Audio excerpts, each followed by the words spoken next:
So I want to open by saying thank you to Laura Harker from the Georgia Policy and Budget Institute, and also to Dr. Sandra Reed, an OBGYN who practiced in Thomasville for over 25 years, for agreeing to join me for today's virtual press conference focused on the importance of expanding Medicaid in Georgia. Thanks to all of the reporters from every corner of Georgia who are listening in. We will have some time at the end of this press conference to answer a couple questions. I'm so excited about the conversation ahead of us about how Medicaid expansion will close the coverage gap and strengthen the health of our state's workforce. This is an issue that I've been working on for a long time, and so I'm looking forward to this conversation. To kick things off, I welcome Dr. Reed and then Laura Harker to share some words. Dr. Reed? Medicaid expansion is an important asset to our state that we are not currently utilizing. After practicing in Thomasville for 25 years, I know that the hardships of that community in rural Southwest Georgia and the challenges that we face as physicians taking care of those patients. So I have also served on the State Board for Technical College System of Georgia, and I understand economic development and the importance of having a good quality healthcare system in place in order to attract business and industry into our state. So I am an advocate to expand Medicaid. I think it's important for the constituents in Georgia and our patients. And so I am very positive about moving forward with the expansion. Thank you so much. Dr. Harker. Thank you, Senator. Hello, everyone. I'm Laura Harker, and I work with Georgia Budget and Policy Institute, and I've been researching the Medicaid expansion policy for a number of years, and really as an organization that focuses on the state budget and the health of the economy, Medicaid expansion is really a strong tool for funding our healthcare services, which we so desperately need. Also helping to reduce the uninsured rate. Of course, we have the third highest uninsured rate in Georgia, and Medicaid expansion would cover almost half of those who are uninsured. And we really also look at the benefits to the state budget. We know that Medicaid expansion benefits as far as increasing the amount of tax revenue and fees as more people get insurance. There is money that comes into the state and also savings that the state can realize because we are already paying for a lot of services for people who are uninsured. So with Medicaid expansion, it really provides not just the benefit of more people having coverage in our state, which is really important from a moral standpoint, but also a lot of economic benefits for our state as well. Thank you so very much, both of you, as we continue this conversation. Both about the effect of the positive impact of Medicaid expansion on the health of Georgians who are in the Medicaid gap, but the health of our economy. I have long believed that health care is a human right, and that Medicaid expansion is all the more important for our state because it covers nearly 450,000 uninsured Georgians. Aside from the positive impact Medicaid expansion will have on health outcomes in our state, and that's critically important, I'd like for each of you to talk a little bit more about the impact of this expansion for improving the well-being of our state's economy. Because some have made the point that somehow this would be a drag on the economy. I'd like to hear your perspective.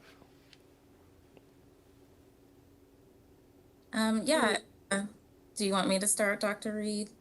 You go first. I went first the last time. I'm sure you can give the perspective, of course, from the local community, but just from our perspective, looking at largely the state budget and the healthcare system overall, both the state budget and the healthcare system would see huge benefits with expanding Medicaid.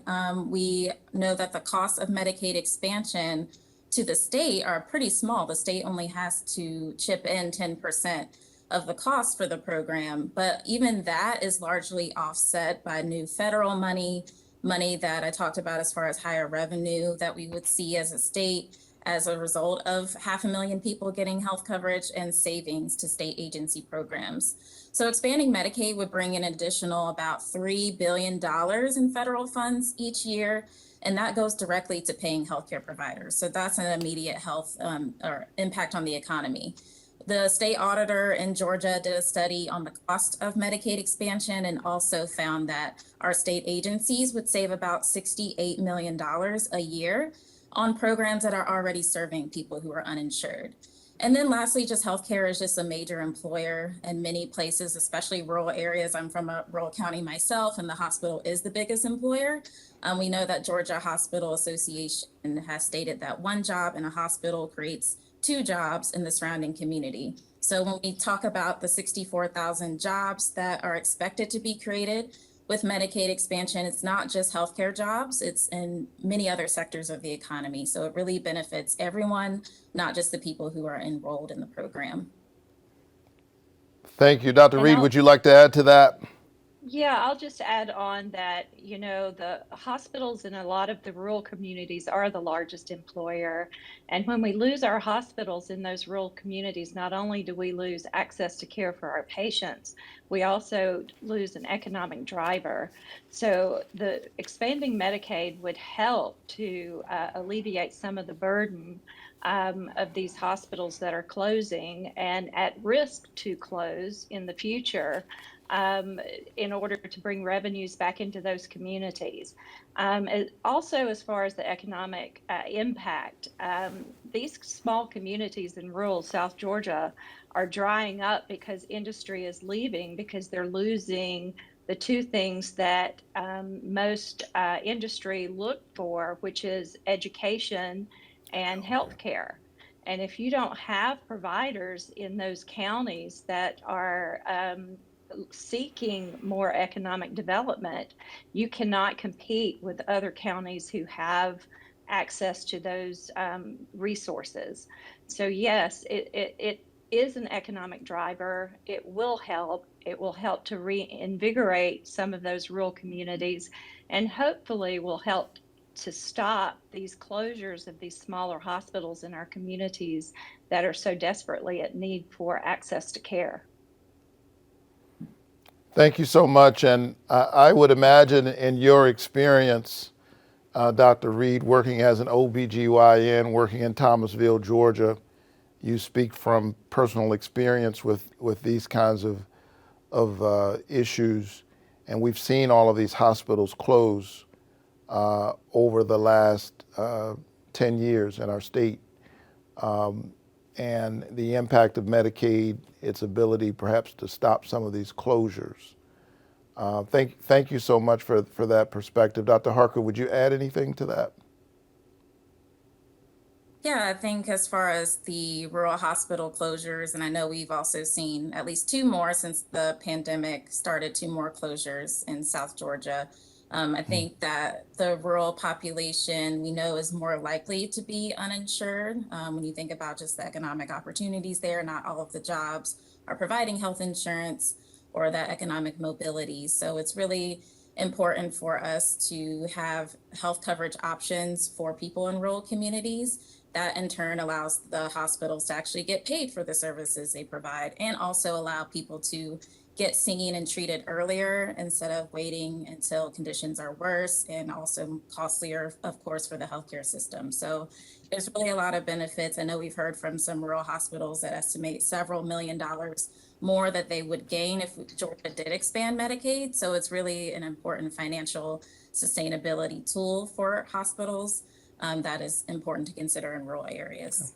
And am I correct to suggest then that all of us have a stake in Medicaid expansion, particularly when you look at these rural communities, because you may not need Medicaid personally, you may not yourself need it, but if the hospital in your area is closing and the closest place to getting care gets further and further away, that imperils your health care, whether you have health insurance or not, not to mention the drag on the local economy. Would you agree or disagree with that?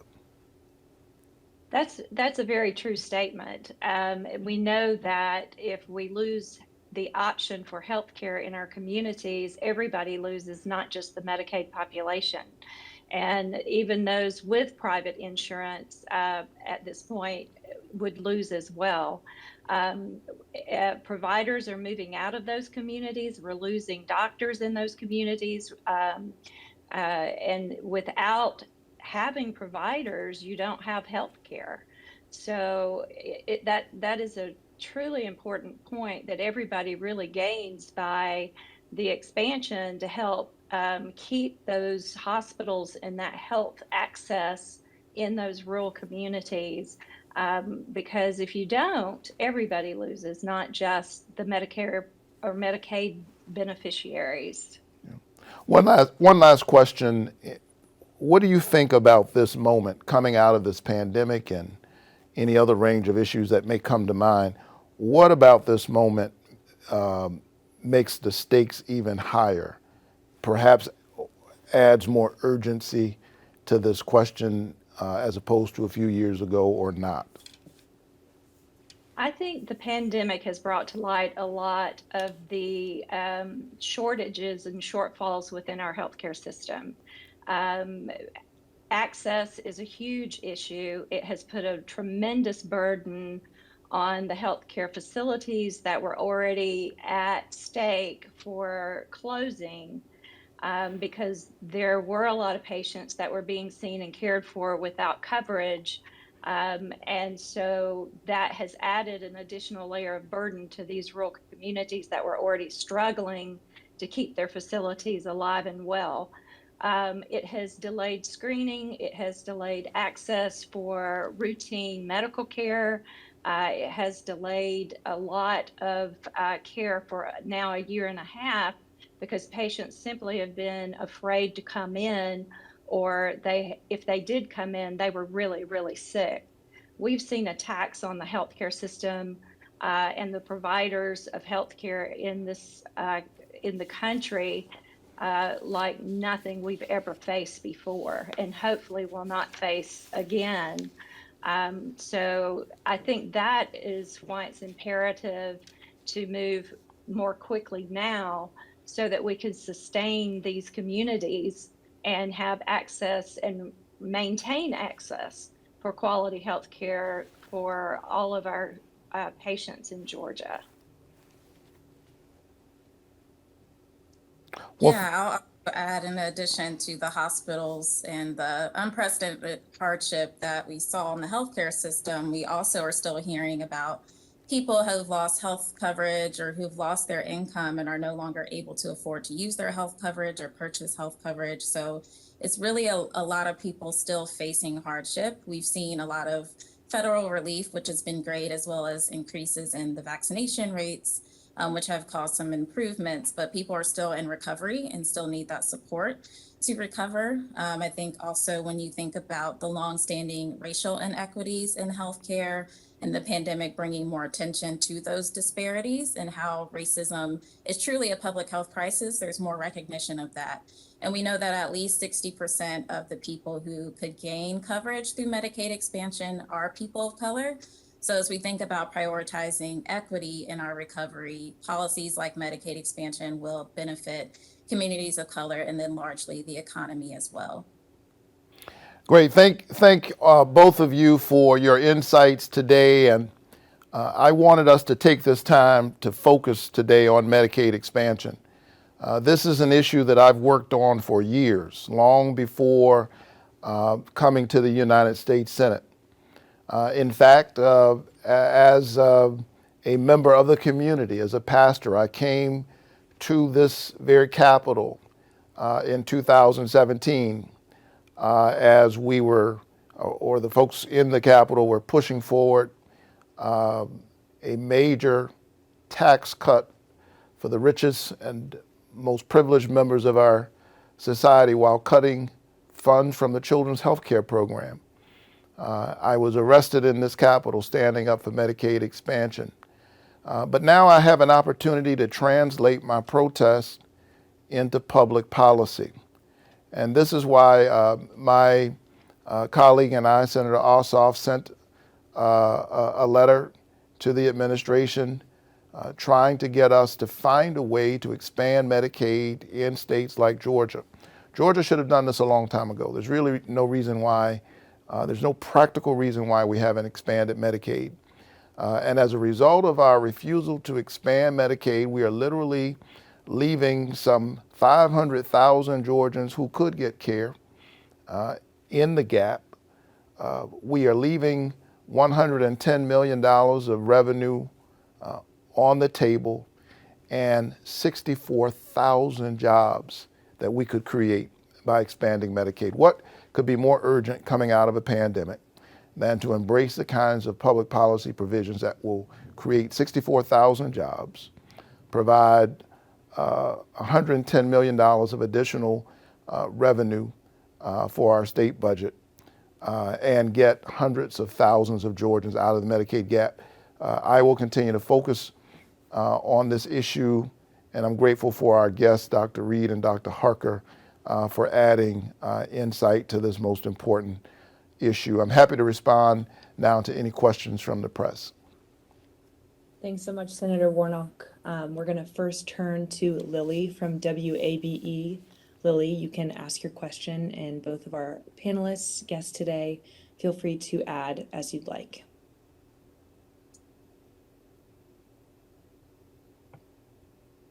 Hi, can you hear me? Yes, I can hear you. Thank you. Thank you so much for taking my question, and it's an honor. You know, we know what could happen in Georgia with the expansion of Medicaid, and we also know that the state continues to refuse the federal incentives to do so. And as much as I appreciate you taking the time to do this today, you know, virtual press conferences can only do so much, and obviously there's only a select few of us listening. So what is a concrete plan going forward to ensure more low-income Georgians have access? Well, I continue to work on this issue, and I'm not about to give up on it, which is why I put a provision in the American Rescue Plan, which would give Georgia even more support to expand Medicaid. We have now more than enough resources because of the $2 billion that we added to the American Rescue Plan to help Georgia expand Medicaid. Right now, we are subsidizing health care in other states. It's not as if the Georgia taxpayer gets a refund because the state legislature refuses to expand Medicaid and allow them access to the taxes that they're already paying. So standing between the Georgia taxpayer and his or her own resources is a legislature that, for whatever reason, has refused to expand Medicaid. And so I'll continue to make the point. We provided additional incentives and support to do it in the American Rescue Plan. And we are continuing to see if there's a way that we can ensure that the people of Georgia get the care and the support that they need. Working Georgians need a health care plan. And I'm going to do everything I can to find a way to help us get there. I'll just add that, you know, the Georgia OBGYN Society and the ACOG, which is the American College of OBGYN, have been working also for Medicaid expansion. And one of our priorities was to cover moms postpartum for up to a year postpartum under the Medicaid program if they were eligible for Medicaid. And we recently did get a waiver approved by CMS in Georgia that will cover postpartum patients for 6 months. But that's a baby step. That is just one segment of the population, and it does not address the other patients out there at need.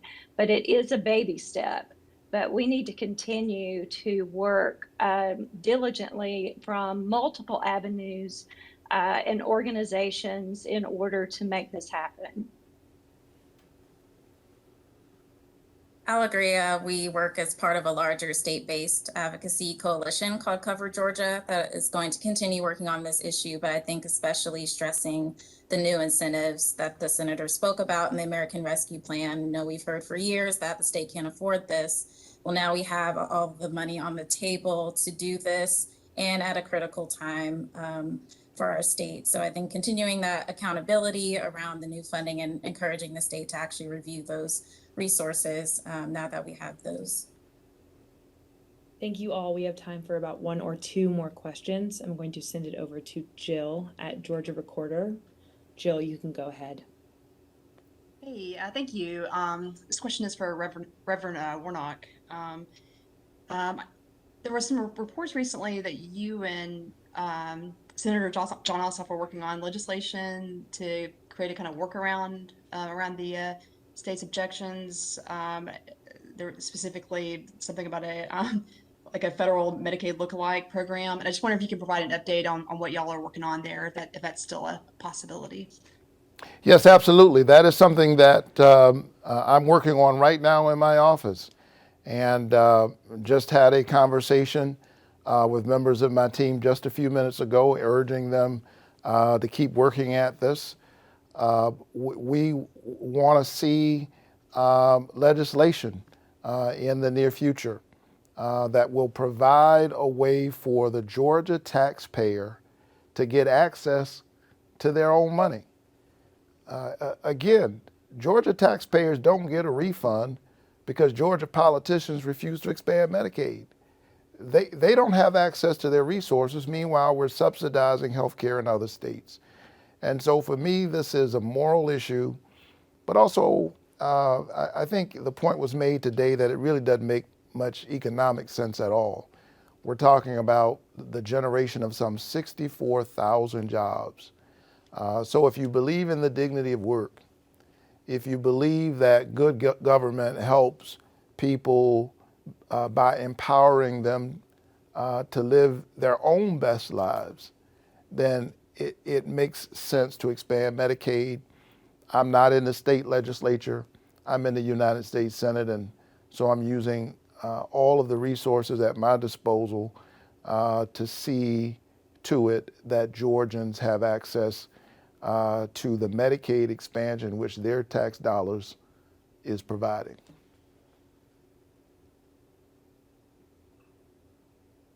If our guests do not have anything to add, I'm going to send it over to Tom Corwin at the Augusta Chronicle. This will be our last question if Tom has a question. Hi, thanks. I'm curious if the stats that you're citing are from a Commonwealth Fund study that came out, I think, last month, looking at the economic impact of expanding Medicaid in the 13 or 14 states that haven't yet. And then I guess I'm curious if there is a chance that you all will be making this possible for instance, municipal governments to potentially find a way to access Medicaid if the state refuses. Well, under current law in Georgia, the state legislature would have to agree to expand Medicaid. It was the case that it was in the hands of the governor, and they placed it in the hands of the legislature. So that has made it increasingly difficult. But to your earlier question, there was a recent bipartisan study published by the Augusta Chronicle that said by expanding Medicaid in Georgia, we would create 64,000 jobs, $110 million in additional tax revenue to the state of Georgia. And of course, we would get hundreds of thousands of Georgians out of the Medicaid gap. It doesn't make much economic sense at all for us to continue to refuse to expand Medicaid in our state. And because that's something that the legislature has not decided to move on, I'm going to use the power that I have as a United States Senator to see if we can create a path for Georgians to have a healthier and more prosperous future.